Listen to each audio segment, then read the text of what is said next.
ನನ್ನ ವಿಜ್ಞಾಪನೆಯನ್ನು ಲಾಲಿಸು. ಆಮೇನ್. ಏನದ ದೇವರಿಗೆ ನನ್ನ ಶರಣನೇ. ಯಾರು ಶರಣರು? ಆ ಪರಸ್ಪರನಾದ ದೇವರು ಯೇಸು ಕ್ರಿಸ್ತನಿಗೆ ನೀನು ಮನೆ ಬೇಕದಾಗ ಆತನು ಪರಲೋಕದಿಂದ ನಮ್ಮ ಏನ್ ಮಾಡ್ತಾನ? ವಿಜ್ಞಾಪನೆಯನ್ನು ಕೇಳುವಂತನಾಗಿದ್ದಾನೆ. ಯಾರಾದ್ರೂ ಹೇಳಿದ್ರಿ ಏಸಪ್ಪ ನನ್ನ ವಿಜ್ಞಾಪನೆ ಕೇಳಿದಿ, ನನ್ನ ಆನ್ಸರ್ ಯಾಕೆ ಕೊಟ್ಟಿಲ್ಲ ಅಂತ ಹಿಡಿದು ಕೇಳುವಂತ ಸಾಮರ್ಥ್ಯನೇ ಯಾರು ಬಳಿ ಯಾಕಿಲ್ಲ? ದೇವರಿಗೆ ಮೊದಲೇ ನೀವು ಆ ವಿಧೇಯರಾಗಿ ನಡೀತಾ ಇದ್ದೀರಿ. ಈ ವಾಕ್ಯಗಳಲ್ಲಿ ಯಾರಿಗೆ ಕೊಟ್ಟನ?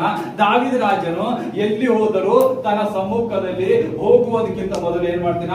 ದೇವರ ಸನ್ನಿಧಿಯಲ್ಲಿ ಹೋಗಿ ಅವನು ವಿಚಾರಿಸುವಂತನಾಗಿದ್ದನು. ಅವ್ರು ಒಂದು ಯುದ್ಧಕ್ಕೆ ಹೋಗುವಾಗ ಒಂದು ಒಳ್ಳೆ ಕಾರ್ಯ ಮಾಡ್ಬೇಕಾದ್ರು, ಕೆಟ್ಟ ಕೆಲವೇ ಆದರೂ ಆತನ ಏನ್ ಮಾಡ್ತಿದ್ದ? ಮೊದಲನೇದಾಗಿ ಯೆಹೋವನ ಭಯ ಭಕ್ತಿಯಲ್ಲಿ ಯೇಸುವನ್ನು ವಿಚಾರಿಸಿ ಮುಂದೆ ಕಾರ್ಯ ಮಾಡುವಂತನಾಗಿದ್ದನು. ಅದಕ್ಕಾಗಿ ಆತನು ಇವತ್ತು ಈ ಜೀವವಾದ ಪಟ್ಟಿಯಲ್ಲಿ ಅವನ ಹೆಸರು ಬರೆಯಲ್ಪಟ್ಟಿದೆ. ಯಾಕ?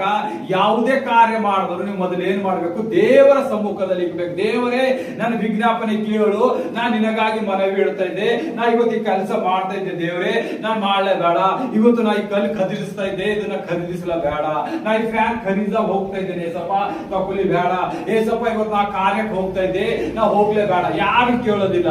ಯಾಕ? ದೇವರಿಗೆ ಮನವಿನೇ ಮಾಡ್ತಾ ಇಲ್ಲ ಎಲ್ಲರೂ. ಯಾಕಂದ್ರೆ ತನ್ನಂತಾನೆ ನಾವೆಲ್ಲ ಬುದ್ಧಿವಂತರಾಗಿದ್ದೇವೆ, ನಾವು ಶಾಲೆ ಸ್ಕೂಲ್ಗಳು ಓದಿದೆವು. ಅದೆಲ್ಲ ನಿರ್ಮಿಸಿದವನು ಯಾರು? ಈ ಅಕ್ಷರಗಳು ತೆಗೆದಿದ್ದರು ಯಾರು? ಆತನೇ. ಸರ್ವ